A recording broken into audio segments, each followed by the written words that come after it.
Sisi gelap Korea Selatan mulai dari kamera pengintip wanita hingga pelecehan seksual.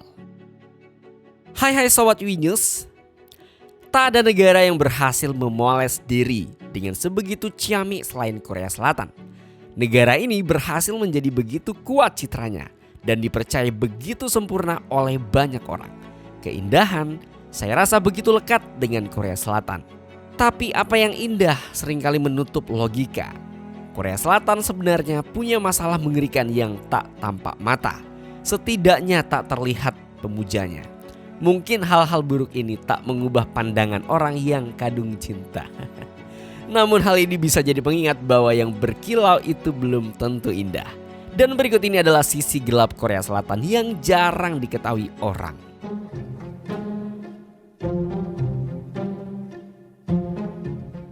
1. Molka. Molka adalah kasus kejahatan yang kerap terjadi tapi sulit untuk dibasmi. Molka ini adalah istilah yang menggambarkan situasi ketika orang-orang mesum dan jahat akan menaruh kamera tersembunyi di kamar mandi, ruangan di kampus khusus wanita hingga motel. Kamera ini dipasang secara terselubung di benda-benda yang memang umum untuk berada di tempat tersebut, seperti di balik gagang pintu toilet, di bawah kap lampu, atau di bawah meja.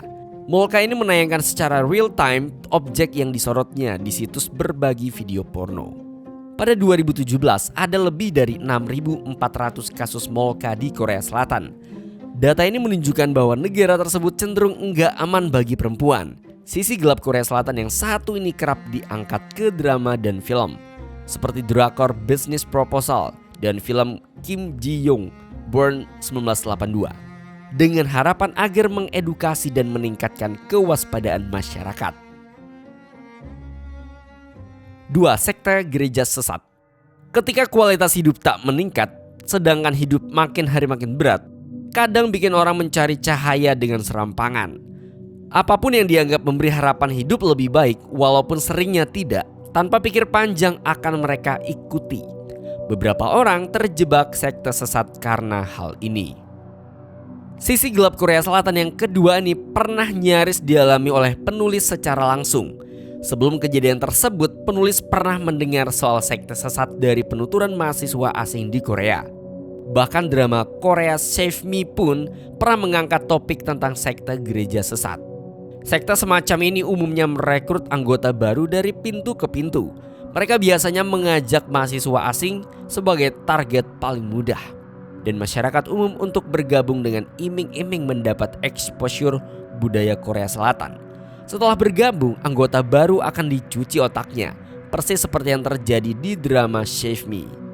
Ngerinya, metode perekrutan anggota baru ini semakin gencar dengan memanfaatkan teknologi. Gereja sesat ini mengajak K-popers di seluruh dunia untuk secara sukarela menjadi agen kampanye. Para agen kampanye ini lantas membagikan poster yang tampak seperti publikasi webinar biasa. Sebab di poster tersebut tercantum rangkaian acara webinar, seperti belajar budaya Korea dan berkeliling Korea secara virtual. Sekte ini memanfaatkan minat masyarakat global terhadap K-pop yang sedang tinggi. Mereka yang lengah akan langsung mengisikan data diri melalui formulir online dan secara langsung terdaftar menjadi anggotanya. Dan penulis pernah hampir menjadi korbannya. 3. Pelecehan seksual dan hubungan gelap yang melibatkan calon artis. Seperti yang sudah diketahui oleh banyak orang, seseorang bermimpi menjadi artis di Korea Selatan perlu melewati tahap training terlebih dahulu. Fase ini harus dilalui demi mengasah kemampuan para calon artis sebelum mulai masuk ke dalam dunia hiburan. Itu adalah tahapan paling ideal. Jadi trainee, debut, sukses, mestinya begitu. Namun ada praktek ilegal di sini, yaitu hubungan gelap seseorang trainee atau idol rookie dengan pria-pria hidung belang. Mereka dipaksa melayani bos-bos besar berkantong tebal atau berpower agar dapat terjamin kesuksesannya. Mereka bisa tampil di acara musik, memiliki karir yang cemerlang, dan dipromosikan di banyak drama melalui para petinggi tadi. Pada 2019 lalu, sempat ada kasus seorang aktris yang pernah tampil di drama Boys Before Flowers, Jang Ja-yeon, yang bunuh diri karena hal ini. Dalam surat yang ditinggalkannya, ia menyebutkan nama-nama para bos industri hiburan Korea Selatan yang pernah melecehkannya. 4. Segregasi sosial yang sangat kentara. Ketika melihat masyarakat Korea, kadangkala kita menyukai cara mereka berpakaian karena tampak modis. Bahkan muncul pula gaya berpakaian ala Korea yang dikenal oleh khalayak.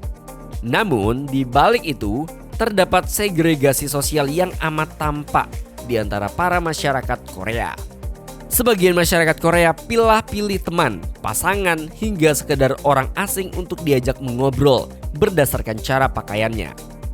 Maka cukup masuk akal kalau masyarakat menengah ke bawah berlomba-lomba mengoleksi pakaian bermerek demi bisa diterima di masyarakat. Selain dari segi penampilan, alma mater sekolah juga menjadi salah satu parameter status sosial seseorang.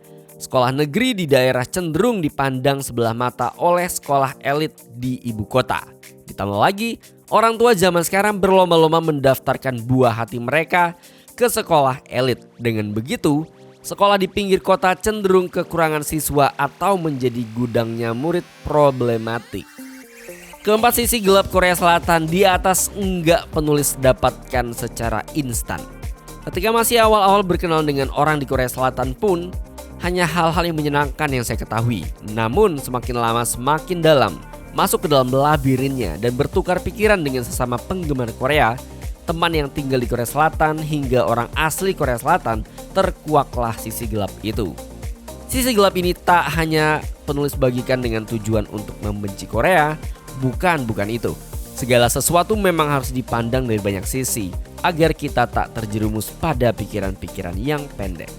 So, bagaimana menurut pendapat kalian tentang sisi gelap Korea Selatan? Langsung aja tulis pendapat kalian di kolom komentar di bawah.